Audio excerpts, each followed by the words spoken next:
এরপর ফিরে এলাম 92.7 বিগ এফএম এ শরণাগত অনুষ্ঠানে। মহাভারত এবার গোটা কথা পাপের কথা বলছে, মানে পাপ মানে শাস্ত্র নিষিদ্ধ আচরণের কথা বলছে। আমি শাস্ত্রে বলেছে সেই কার্যটা করলাম না এটা নয়, একেবারে শাস্ত্র নিষিদ্ধ কর্ম করা। কিরকম? এগুলো ইন্দ্রিয় বৃত্তির অসংযমের উদাহরণ। কিন্তু এই পাপগুলোর প্রায়শ্চিত্তের কথায় যে খুব স্পষ্ট করে বলা হয়েছে এমনটা হয়তো নয়।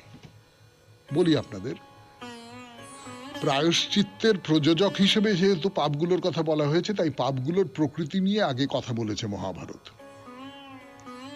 যেমন ব্রহ্মচারী যদি সূর্যোদয়ের সময় এবং সূর্যাস্তের সময় নিদ্রিত থাকে, তাহলে তাকে প্রায়শ্চিত্ত করতে হবে। তার মানে যে ব্রহ্মচারী, তাকে সূর্যোদয়ের আগে ঘুম থেকে উঠতে হবে এবং অতি অবশ্যই সূর্যাস্তের পরে তাকে নিদ্রা যেতে হবে। সূর্যোদয়ের পরে যদি সে ঘুম থেকে ওঠে, তাহলে তার জন্য তাকে প্রায়শ্চিত্ত করতে হবে।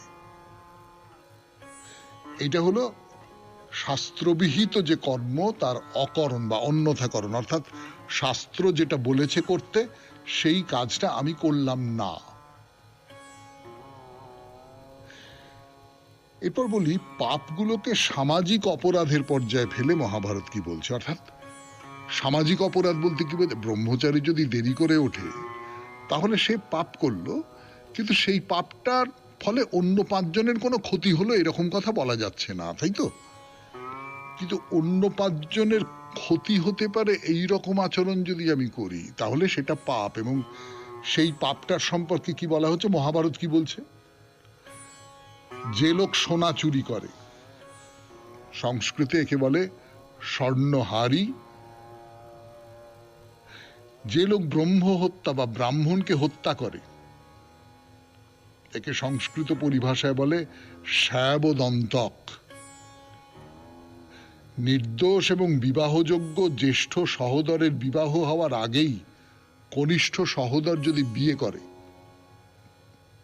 যে কারণে দেখবেন যে আমাদের সমাজে এখনো পর্যন্ত প্রচলিত আছে যে ছোট ভাই সে প্রেম টেম করছে, বিয়ে করে ফেলার খুব ইচ্ছে এবং করে ফেলার কথা, কিন্তু সে বলছে দাদা তোর বিয়ে হচ্ছে না আমি কি করে বিয়ে করি, বা দিদি তোর বিয়ে হচ্ছে না আমি কি করে বিয়ে করি।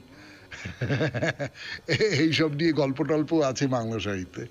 তো তার এই পূর্বসূত্রটা হচ্ছে কিন্তু এই বিধিনিষেধ। অর্থাৎ তুমি এইটা করতে পারো না, তোমার যদি দাদা বা দিদি থাকে